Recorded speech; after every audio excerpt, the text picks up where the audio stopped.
وأشهد أن لا إله إلا الله وحده لا شريك له وأشهد أن سيدنا ونبينا وسندنا وحبيبنا وحبيب قلوبنا وطبيب قلوبنا محمدا عبده ورسوله أما بعد فأعوذ بالله من الشيطان الرجيم بسم الله الرحمن الرحيم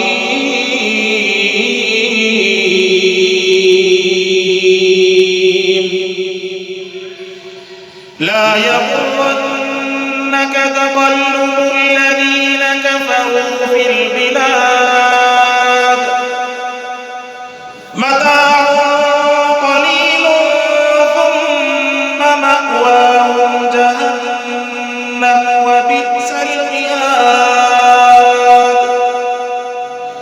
لكن الذين اتقوا ربهم لهم جنات تجري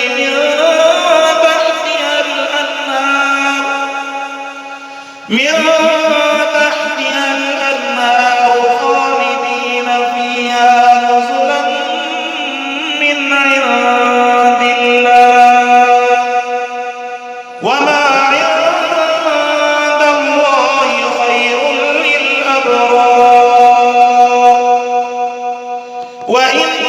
من أهل الكتاب لمن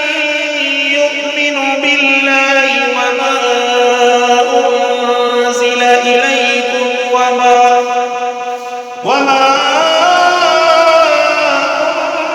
أنزل إليكم خاشعين لله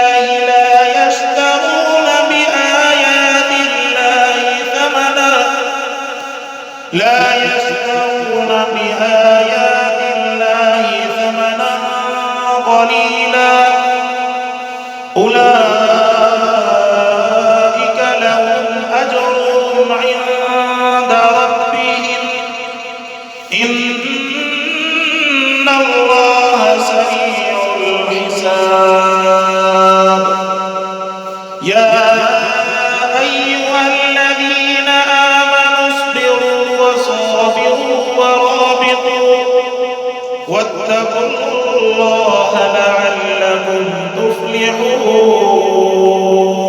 تفلحون صدق الله العلي العظيم اللهم صل على سيدنا محمد النبي الأمي وعلى آله وأصحابه وبارك وسلم تسليما كثيرا اللہ تبارک و تعالی جو فضل احساس جماعت المبارک کے عظیم دیا میں اللہ سے پہلے کرے جی سبیر حاضری جو شریف نصیب فرمائے قرآن مقدس کی سورہ آل عمران کی آیت نمبر 197 کا تلاوت آئی اللہ سے انسان کے دنیا کے اندر کافر جی کامیابی کھا ہے کافر جے جاہو جلال کھا روزدار جانا کا رب سے منع فرمائے فرمائی دا تمہاں کے دنیا کے اندر کافرن جو جاہو جلال انہن جو مرتبہ انہن جو شان شوکت تمہاں کے دھوکے میں نہ بجے اللہ پاک انہن دنیا کے مومنن جے لائے آزمائش جو گھر بنائے ہوئے اے کافرن جے لائے آرام راحت جو گھر بنائے فرمائے ہوئے قرآن فرمایا تھا لا یغرنک تقلب الذین کفروا فی البلاد فرمائی تمہاں کے ہرگز دھوکے میں نہ بجے کافرن جی اچھن شہرن کے اندر کافرن جو اٹھن پیا جے کرے تمہاں کے حلال جی رزق ہے روزی کے اندر اللہ پاک برکت دنیا ہے آوازوں پہلو گھر پہنا بچہ بار حلال جے رزق میں خوش آئیں توا کے ضرورت نہ ہے جو توا کافرن جو یا بین منکرن جو رواج نسی کرے कंहिं हराम जे अंदरि उलझण जी कोशिशि कयो। कॾहिं कॾहिं इंसान पंहिंजी हलाल जी रिज़्क़ ऐं रोज़ी जे अंदरि पंहिंजी महिनत जारी रखी वेठो हूंदो आहे। अचानक हुनजे साम्हूं हिकिड़ी लालच वारी ऑफर अची वेंदी आहे। कंहिं बैंक जी ऑफर, कंहिं दोस्त जो मशवरो, कंहिं घर वारनि जो मशवरो त बाबा हेॾे जेको आहे व्याज जे अंदरि वॾो माल रखियल आहे, तूं बि असां सां गॾु व्याज खाओ, प्राइज बॉन्ड वठ या कर्ज़ खण व्याज ते, इन सां तूं पंहिंजी जॻह ठाराईंदे, तूं पंहिंजी गाॾी वठंदे, तुंहिंजा बचड़ा सुखिया थींदा, उहे पंधु हलंदा, पोइ गाॾी ते हलंदा। अहिड़े क़िस्म जी लालच, अहिड़े क़िस्म जा धोखा ॾेई करे इंसान खे पिया पंहिंजे तरफ़ मुतवजह करण जी कोशिशि कंदा आहिनि। अल्लाह फरमाए त तव्हांखे ईमान वारा जेके आहियो, ईमान वारनि खे काफ़िरनि जो अमल धोखे में न विझे। अल्लाह तरक़ी त वाणियुनि खे बि ॾिनी आहे, दुनिया में तरक़ी अल्लाह ईसाइनि खे बि ॾिनी। दुनिया जे अंदरि हिन वक़्त में वॾो धाको जेको आहे यहूदनि ऐं ईसाइनि जो आहे। पर हिन यहूदनि ऐं ईसाइनि जो ताक़तवर हुजणु ऐं साइंस जे मथां कब्ज़े वारो हुजणु, मुख़्तलिफ़ जॻहुनि ते उन्हनि जो मेन स्ट्रीम ते कब्ज़े वारो हुजणु, इहो ईमान वारे खे धोखे में न विझे। ईमान वारो पंहिंजी महिनत ज़रूर करे। ईमान वारे जे अंदरि जेका अल्लाह महिनत, जेका सचाई जो वादो रखियो आहे, काइनात जे अंदरि काफ़िरनि जेको आहे मोमिननि जी इहा सिफ़त अपनाए करे तरक़ी हासिल कई, मोमिन पोइते रहिजी विया। ईमान वारनि छा कयो? ईमान वारा सिर्फ़ कलमो पढ़ंदा पिया या वधि में वधि नमाज़ पढ़ंदा पिया। उन खां बाद में धोखो बि न मोमिन जे अंदरि, ज़ुल्म बि न ईमान वारे जे अंदरि, निफ़ाक़ बि न ईमान वारे जे अंदरि, ऐं बदअख़लाक़ी बदतमीज़ी बि न ईमान वारे जे अंदरि। पोइ इहा दाह जे मथां दाह लॻी पई आहे, रड़ी लॻी पई आहिनि त साईं मां नाकाम थी वियुमि, मुंहिंजे लाइ दुआ घुरो, मुंहिंजे लाइ को कामयाबी जो रस्तो निकिरे। अदा नमाज़ पढ़ंदो आहीं, चई साईं बसि दुआ कजांइ अल्लाह तौफ़ीक़ ॾींदो। भला रमज़ान में रोज़ा रखंदो आहीं,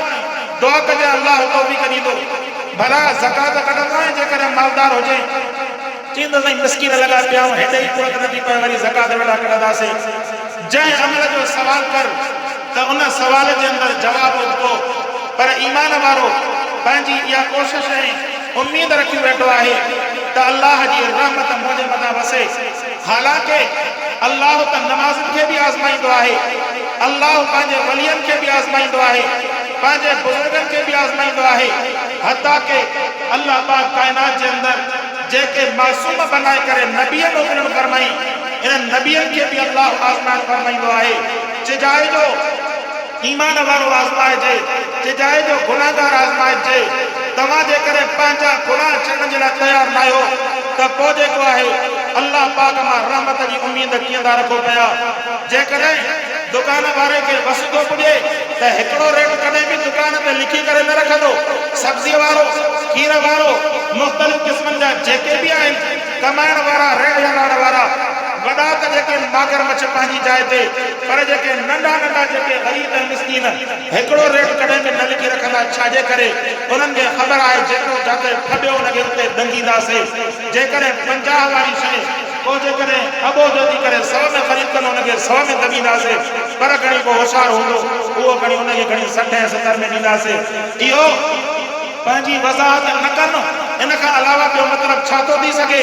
जो दुनिया जे अंदरि माण्हुनि खे ठॻिजे। पोइ हिन ठॻीअ मां जेको रोज़गार निकिरंदो ऐं जेका रोज़ी निकिरंदी, इहा रोज़ी जेका आहे हराम जी न हूंदी, ॿियो छा जी हूंदी? इन मां हिलत ऐं बरकत जी उम्मीद कीअं पैदा थी पवंदी? भली खणी ॾींहं जे अंदरि तव्हां 1000, 2000, 3000 रुपया कमायो, पर जेकॾहिं अल्लाह जे बाननि सां तव्हां ज़ुल्म कयो, तव्हां मुनाफ़िकी कई, तव्हां जेकॾहिं उन्हनि जा हक़ खाधा, इहा कोशिशि रही त सिर्फ़ु माल मुंहिंजे खीसे जे अंदरि अचे, बाक़ी अॻिलो भली खणी डंगिजे त डंगिजे। जेकॾहिं इन उम्मीद सां तो रोज़ी कई, इहा सभु जो सभु रिज़्क़ ऐं रोज़ी तुंहिंजे लाइ हराम थी करे बणिजे थो। पोइ इन रिज़्क़ सां घर हलाईंदे, घर जे अंदरि कहिड़ी बरकत थींदी? तुंहिंजे पेट जे अंदरि लुक़्मो हराम जो वेंदो, पोइ तुंहिंजे पेट जे अंदरि अल्लाह जी फ़रमाबरदारी जी उम्मीद ऐं तौफ़ीक़ कीअं पैदा थींदी? सभ खां पहिरियां पंहिंजी शुरूआत जेका आहे उहा अची करे अल्लाह जी रहमत सां अची करे करे। अवां मुस्लमान ॾिसो,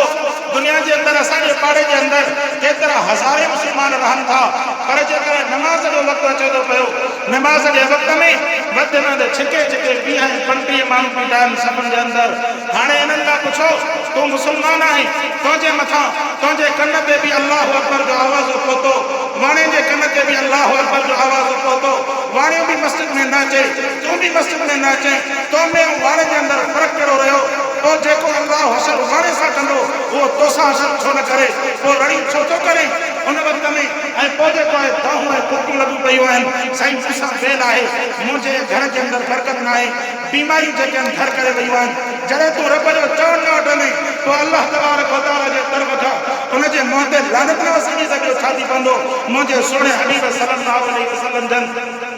पंहिंजी सॼी ज़िंदगी जॾहिं खां नमाज़ फ़र्ज़ थी हिकिड़ी नमाज़ सोणे हबीब सल्लल्लाहु अलैहि वसल्लम जन लाइ छॾियो फरमाई हिकिड़ी नमाज़ क़ज़ा थी उन खां बाद में बि उहा साईं पढ़ाइण फरमाई सोणे हबीब सल्लल्लाहु अलैहि वसल्लम जन आख़िरी वक़्त में मरज़ुल वफ़ात जे अंदर पाण साईं फरमायो क़ुर्रत आइनी फ़ी सलाह फरमायो त मां मोहम्मद जे अखियुनि जो ठार जेकॾहिं रखियल आहे त अल्लाह जे नमाज़ में रखियल मुंहिंजा दोस्त ऐं जेकॾहिं अहिड़े क़िस्म जी ॻाल्हि कजे उन वक़्त में मोमिन उथी बीह करे चवे थो त हीउ सम्झंदा शायदि सभु कुझु निमाज़ में रखियल आहे हीउ सम्झंदा शायदि सभु कुझु रोज़े में रखियल आहे हीउ इंसानियत जो क़दुरु तव्हां वटि आहे कोन तव्हां जेके मुल्ला इंसानियत जे क़दुर ते ॻाल्हायो कोन था इंसानियत जे क़दुर ते ज़ुल्म तव्हां था पाण पिया कयो कहिड़े जेको आहे मुल्ला ऐं नमाज़ी अची करे ज़ुल्म कयो आहे जो तव्हां जेको आहे उन्हनि जे मथां वेही आङुरियूं था खणो गुनाह गुनाह आहे चाहे कंहिंजो हक़ अदा न करे चाहे ज़ुल्म करे चाहे निफ़ा करे चाहे जेको बि गुनाह करे चाहे घर जे अंदरि पंहिंजे घर वारनि जे मथां ज़ुल्म करे नाइंसाफ़ी करे उनजा हक़ अदा न करे हाल इहो लॻो पियो आहे पाण जेको आहे मोचारो साहब जेका सिगरेट चौथे नंबर ते लॻो पियो आहे सिगरेटनि जा पैकेट पीअंदो वञे पंहिंजे बचड़नि जे लाइ ख़र्च करण जे लाइ तयारु कान्हे बचड़नि खे दीन जी तरगीब ॾियण जे लाइ तयारु कोन्हे बचड़ा जेके ॾींहं हलंदा था वञनि छोरा चना हलंदा वञनि बचड़नि जी इहा ख़िदमत कहिड़ी आहे पाण काटन जा कपिड़ा हणंदा आहियूं बाज़ार जे अंदरि हलंदो थो वञे ताकी ख़बर पए हीउ साफ़ थो वञे पंहिंजे बचड़नि जे लाइ कहिड़ी महिनत कई सुभाणे तुंहिंजे मथां मौत ईंदो पंहिंजे बचनि खे तुंहिंजो मुस्तक़बिल तुंहिंजा बचड़ा आहिनि पाण साईं फरमायूं जॾहिं इंसान वफ़ात थो करे त सभु अमल हुनजा रुकिजी था वञनि टे अमल हुनजा बाक़ी रहनि था उन्हनि मां हिकिड़ो अमल हुनजो इहो आहे पाण फरमायो त नेक औलाद पोइ छॾे वञे नेक औलाद तव्हां पोइ छॾे वेंदा उन्हनि खे नमाज़ सेखारे विया हूंदा उन्हनि खे क़ुर पढ़ाए करे विया हूंदा हलिया त उन वक़्त में इहो बचो जेको आहे पोइ क़ुर जी तिलावत वेठो कंदो तव्हांजे दुआ घुरे या न घुरे तव्हांजी महिनत जे करे उनजे क़ुर पढ़ण जो सवाबु उन बचे खे बि मिलंदो अल्लाह तव्हांजे क़बर जे मथां रहमत जो बूर नाज़िल फरमाईंदो या अवाजी बच्चन के कुरान पढ़ने की बरकत बाकी जाकर पाण के सिंगारने के अंदर पाण के कामयाबी का कामयाब दिखाने के अंदर सही जिंदगी इंसान लोड़े करे हल रहो मौत देखो नेड़ो कोने कंहिंखे ख़बर हुई त कोई इंसान वफ़ात कंदो कंहिंखे बि ख़बर न हूंदी त मां वफ़ात कंदुसि दुनिया जे अंदरि जेकॾहिं मौत लाज़िम हुजे हा मुंहिंजे सुहिणे रसूलुल्लाह सल्लल्लाहु अलैहि वसल्लम जन खे मौत न अचे हा जेकॾहिं हमेशह हयात हमेशह ज़िंदा रहण जो हक़ हुयो सुहिणे हबीब सल्लल्लाहु अलैहि वसल्लम जन खे रहण जो हक़ हुयो हालांकि जॾहिं मौत जो वक़्तु आयो अल्लाह पाक पुछण फरमायो प्यारा अवांजो छा अघु आहे त पाण साईं इशारो मथे खणी करे फरमायो अल्लाहुम्मा रफ़ीक़ आला ए मुंहिंजा अल्लाह मूंखे तोसां एॾी मोहबत आहे जो मुंहिंजा रब मां तोसां मुलाक़ात खे पसंदि कयां थो दुनिया जे अंदरि जेको मुंहिंजो हक़ अदा करिणो हुयो मां हक़ अदा कया हाणे जेको आहे मां तो अल्लाह सां मिलणु चाहियां थो अल्लाह तबारक व तआला सुहिणे हबीब सल्लल्लाहु अलैहि वसल्लम जे मर्ज़ीअ सां साईं जो रूह जेको आहे कब्ज़ कराइण फरमायो इहो हिकिड़ो वक़्तु हुयो जंहिं वक़्त में फ़रिश्ते जेको आहे साईं खां इजाज़त वठी करे रूह खे कब्ज़ कयो मूं अर्ज़ु कयो जेकर कायनात के अंदर हमेशा रहने जो हक़ हुजे हा तो सोने हबीब सल्लल्लाहु अलैहि वसल्लम जो हुजे हा पर जॾहिं साईं दुनिया के छॾे करे हलिया विया अवां असांजो बि वारो ईंदो ऐं जंहिं वक़्त में असांजो वारो ईंदो अव्हांखे ख़बर बि कोन पवंदी अव्हांखे अंदाज़ो बि कोन हूंदो अव्हांखे ख़्याल बि कोन हूंदो त हिन वक़्त में मुंहिंजे मथां मौत अची वई त पोइ मुंहिंजा दोस्त हुनजी तयारी कंदा दुनिया जी कामयाबी जे लाइ तयारी करे थो दुनिया जे अंदरि पंहिंजे मुख़्तलिफ़ क़िस्म जी महिनत करे थो दुनिया जी आखिरत जे लाइ बि महिनत कर। दुनिया में महिनत कर, पोइ मेणो न हलाल कंदा, पंहिंजा बंगला ठारा, पंहिंजा जेके माल पा, पंहिंजा जेके मिल्कियतूं ठाहे, को मना कोन्हे, हलाल जो रिस्क हुजे, उन मां ज़कात वक़्त में कढंदो रहो, को मेणो कोन्हे, भली खणी अरबाब कजो। सो क़ुर फरमाई त काफ़िरनि वांगुरु तव्हां धोखे में न अचो। ला यग़ुरन्नक तक़ल्लुबुल लज़ीना कफ़रू फिल बिलाद, ईअं न आहे त हो जो धोखो करे तो मां बि धोखो कयां। मूंखां हिकिड़े दोस्त बि करे मसइलो पुछो, चई साईं मां सरकारी नौकरी कंदो आहियां, मां ड्राइविंग गाॾी ते करे ऐं जेका मुख़्तलिफ़ शहरनि में मुंहिंजी चेक करणु आहे स्टोरनि जो दवाऊं वग़ैरह, उन्हनि जो सामान चेक करणो आहे त सही ॻाल्हि आहे नथा हलाए। हाणे गवर्नमेंट खे मूंखे ॾियणो आहे पेट्रोल, गवर्नमेंट मुंहिंजो पेट्रोल खाई थी वञे, नथा ॾियनि, उन्हनि खे चवंदो आहे पेट्रोल मूंखे ॾियो पंहिंजो किरायो, चवंदा त ॿिया जेके सॼा हलनि था पिया उहे दुकान वारनि खां स्टोर वारनि खां थोरे करे कढनि था रिश्वत, या जेका कहिड़े बि तरीक़े सां हणनि खोरी था कनि उहो ई कर। चइसि मां छा कयां, मां दुकान वारनि खां हराम जो माल वठां? मूं अर्ज़ु कयुमि त इन जी इजाज़त न आहे जो अॻिलो जो तुंहिंजे मथां ज़ुल्म करे तूं वरी ॿिए जे मथां ज़ुल्म करे, इहा इजाज़त कोन्हे। जेकॾहिं नथो करे सघे नौकरी छॾे, नौकरी मटाए, करे सघे थो त कर, बाक़ी इहो बचाव न आहे जो अॻिलो जो मुंहिंजे मथां थो ज़ुल्म करे मां वरी ॿिए जी जुती में थो इहा इजाज़त कोन्हे। असां वटि केतिरा ई दोस्त चवंदा आहिनि, चवंदा आहिनि गवर्नमेंट जे मथां मुंहिंजो हीअ अका नथी ॾे, पोइ मां हिननि खे न फ्रीडम में छा कंदुमि, इहो जाइज़ कोन्हे। इहो काफ़िरनि जो रवैयो आहे, इहो मुनाफ़िक़त जो रवैयो आहे। ईमान वारो हमेशह सिधो हलंदो, ईमान वारो न मुनाफ़िक़त कंदो, न कूड़ ॻाल्हाईंदो, न जेको अमानत जे अंदरि ख़यानत कंदो। पाण संगन फरमाए त जंहिंजे अंदरि इहे टे सिफ़तूं लभनि, हिकु मुनाफ़िक़त न करे, कंहिंसां कूड़ न ॻाल्हाए, ॿिए नंबर ते अमानत जे अंदरि ख़यानत न करे, ऐं टे नंबर ते वाइदो करे त हुनजी वफ़ा करे, पाण संगन फरमायो त इहो पके में पको मोमिन आहे। फरमाईंदा ला यग़ुरन्नक तक़ल्लुबुल लज़ीना कफ़रू फिल बिलाद, इन्हनि काफ़िरनि जी आज़ादी तव्हांखे धोखे में न विझे। अल्लाह तबारक व तआला खां दुआ आहे अल्लाह से असांखे अमल करण जी तौफ़ीक़ अता फरमाए।